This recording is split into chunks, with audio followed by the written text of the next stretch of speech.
আপনি যাকেই বিয়ে করেন না কেন, জীবনে কখনো একদিন আপনি অবশ্যই বলবেন, আমি কিভাবে এমন মানুষকে বিয়ে করলাম। কিন্তু সমস্যাটা ভুল মানুষকে বেছে নেওয়ার মধ্যে নয়। আসলে সমস্যা হলো কেউ আমরা পারফেক্ট নই, আর কেউ পারফেক্ট হয় না। যার কাছে টাকা আছে তার কাছে সময় নেই, যার কাছে সময় আছে তার কাছে টাকা নেই। যে খুব রোমান্টিক তার কাছে ভরসা করা যায় না, আবার যে খুব লয়াল সে পরিপূর্ণ নয়।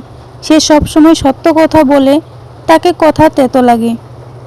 আর যে সবসময় সময় দেয় তার কদর আমরা করি না। যে দেখতে খুব আকর্ষণ সে লয়াল নাও হতে পারে। তাই যদি পারফেক্ট একজনের জন্য অপেক্ষা করতে থাকেন তাহলে হয়তো সারা জীবনই অপেক্ষা করতে হবে। কিন্তু আপনি যদি একজন সত্যিকারের অসম্পূর্ণ শক্ত একটি সম্পর্কের জন্য প্রস্তুত থাকেন, তাহলে আপনি সেই ভালোবাসা পাবেন যেটা হয়তো খুব ভালো, কিন্তু কখনো তা সবার সাথে হারিয়ে ফেলার ভয় থাকবে। ভিডিওটি ভালো লাগলে লাইক, কমেন্ট, শেয়ার করতে ভুলবেন না। আরও নতুন নতুন ভিডিও পেতে চ্যানেলটি অবশ্যই সাবস্ক্রাইব করে রাখবেন। পরবর্তী ভিডিও দেখার আমন্ত্রণ জানিয়ে এখানে শেষ করছি। সবাই ভালো থাকবেন, সুস্থ থাকবেন, আর আমাদের জন্য দোয়া করবেন। আল্লাহ হাফেজ।